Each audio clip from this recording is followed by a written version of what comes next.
Yo, what is going on YouTube? I am Germ here. As you guys can see up on the screen today, I want to talk a little bit about SoFi Technologies Incorporated. This is ticker symbol SOFI. For those of you who are maybe not as familiar with this company or with this stock. And today was a good day for SoFi. It was a fine day for SoFi. You know, I think so far in 2022 with how crazy and bad of a year it's been for the stock market, especially a lot of individual stocks, you got to take the green days when you can get them. Even though this wasn't an insane green day or anything like that, being up just 0.17%, it's better than being down. It's better than being flat. Yes, early on in the day, SoFi was up significantly more. You know, looks like 24-hour high was 608. Obviously a little bit higher than where we're at 592 right now, but still, I think you got to call this a win, especially when you look at the rest of the broader market, with the Dow Jones getting hit pretty decently, being down 0.88%, S&P being down right around 0.75%, NASDAQ down right around 0.5%, and the Russell being down 0.62.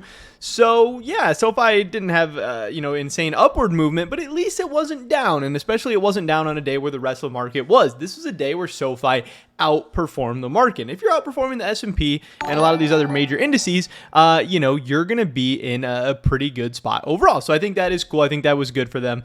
And as always, we have plenty of stuff to talk about. You know, you guys can see some of the articles and stuff down here. Why student loan forgiveness can take SoFi stock to the next level. Will Biden's move lead the fintech darling to rocket? Overvalued and has a SoftBank problem. People have all these different opinions and articles and stuff about SoFi right now. So, we're going to have to wait and see, especially with all these different student loan forgiveness and income-driven repayment plans and all that stuff going on. But one of the bigger things coming out was this, a SoFi Plus benefits overview on the SoFi stock subreddit. SoFi Plus will be the branding of for a benefits program across the SoFi platform. SoFi Plus has been in testing since early this year. Official rollout is expected this year in 2022. That's kind of cool to hear. SoFi members with a qualifying direct deposit into SoFi checking and savings account will be eligible for SoFi Plus. And the SoFi benefits, as of right now, August of 2022, obviously today's August 31st, we're getting towards the end, are a 3% cashback rewards on the SoFi credit card for 12 months, up to 36,000 reward points. The highest APY on checking and savings accounts, which is currently 2%. Monthly grant of reward points. Grant varies based on member products and settings. Preferred access to IPOs. That's kind of cool. No fee overdraft coverage. Also, obviously not a bad thing. Up to 2-day early paycheck. Welcome bonus of up to 300. And discounted rates on loans. Notes, the upcoming SoFi Pay in 4 Buy Now Pay Later product also requires direct deposit. Pay in 4 might join the SoFi Plus program in the future. No fee crypto purchases were considered for SoFi Plus in the past. And then SoFi Plus terms were recently added to SoFi's website. So this was kind of a cool thing to see. You know, it's kind of wrapping it all in like a shiny package or whatever. But as they say here, so basically nothing new really compared to people having direct deposit now. Just package the benefits into a program and give it a name. Exactly. This is all about marketing. This is all about how they're branding it. This is all of or most of the stuff that people with direct deposit are already getting once you get that set up and once you get rolling with SoFi.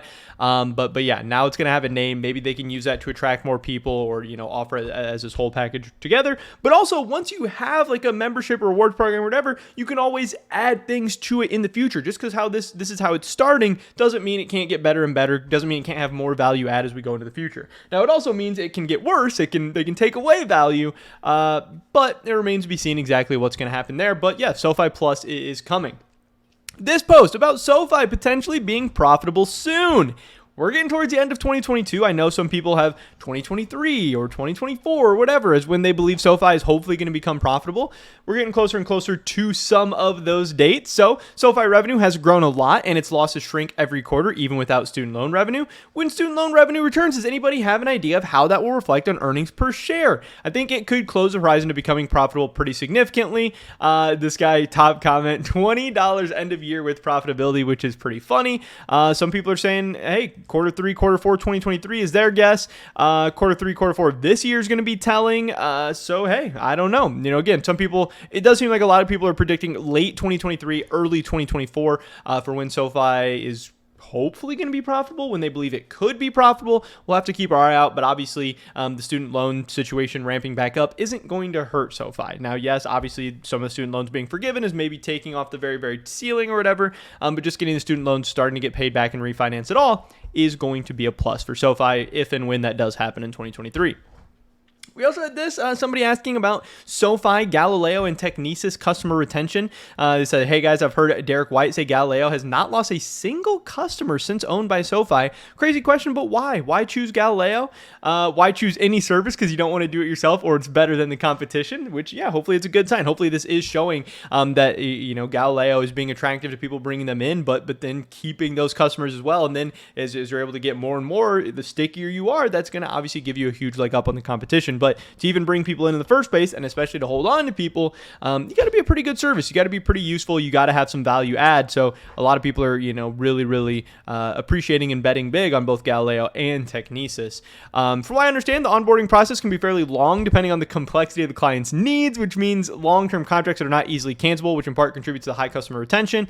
And obviously, it's not the best way to get customer retention by having something that's just going to be a pain in the ass to stop doing or something like that. But it is one way. It is one thing. So yeah, that's kind of what some people were talking about on the on the SoFi stock subreddit today. Some people are asking about insider buying. Hey guys, I'm wondering why Noto hasn't bought more. The conspiracy theorist in me thinks we're on the brink of some big news, and that's why he isn't. Some of the comments here, the initial dip was an overreaction. The recent dips are irrational, and those are different macro scenarios to buy into. Plus, he has $3 million of liquid cash in those recent moves and probably a pretty expensive lifestyle. This $20 end-of-year number keeps popping up with conspiracy theorists. Big news due to lack of insider buying. People kind of joking around, memeing a little bit. Noto has almost 3.7 million shares, not including his 7 million. He can't just keep buying nonstop, which is very, very fair as well. But yes, Noto has gone through some periods of very, very aggressively adding to SoFi or consistently adding to SoFi, and he's gone through some periods of chilling out a little bit more. So we'll have to wait and see what Anthony Noto decides to do next, because there's always going to be a lot of people watching his move. But of course, just because he does something, it's not always put out right away. Sometimes it's going to take a couple weeks or months or whatever to actually find out what he's doing. For those worried about income-driven repayment plans, just preemptively dispelling the FUD. This is a question from the comments on one of my articles.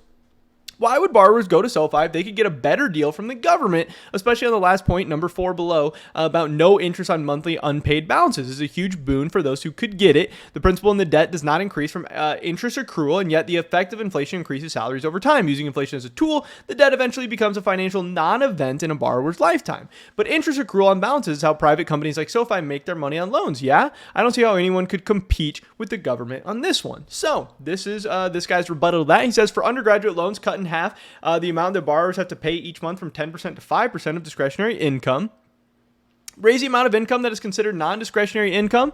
Forgive loan balances after 10 years of payments, and cover the borrower's unpaid monthly interest so that unlike other existing income-driven repayment plans, no borrower's loan balance will grow as long as they make their monthly payments. Here's the simple and comprehensive answer. The federal poverty guidelines can be found here. The poverty limit ranges from $13,590 for singles to $46,660 for a household. For a family of 4, the cutoff is $62,000. SoFi's average student loan borrower makes $170K a year. The people who qualify for income-driven payment plans are probably less than 1% of the people who'd be refinancing with SoFi, so this has no material impact on SoFi's business. So again, I don't know exactly if all these numbers are correct. I can't confirm a lot of this stuff. I don't know. I haven't dug into the numbers enough, but I did think this was an interesting point and something to read into and maybe something to consider and dive further into the research. This one guy on Reddit at least thinks that you shouldn't be too worried about the income-driven repayment plans. And then this, I see a lot of target price predictions at $20 or higher. Is anyone buying calls? Which I think is a funny question as well. This guy's saying, hey, I already bought some 10 contracts for $5 strike price expiring January 2024. I actually kind of like that. That's a long-dated in-the-money option, actually, which hopefully has a better chance of, returning some value.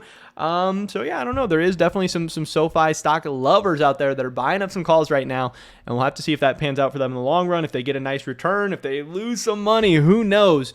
But yeah, lots of good stuff going on with SoFi right now. Pretty much over this video today, guys. Let me drop a like if you did enjoy it. I would appreciate that so much. Leave a comment down below. Let me know what you guys think about SOFI. I'd love to hear your guys' thoughts and opinions. Subscribe, stay up to date on all my latest content. Hopefully catch you guys in the next one.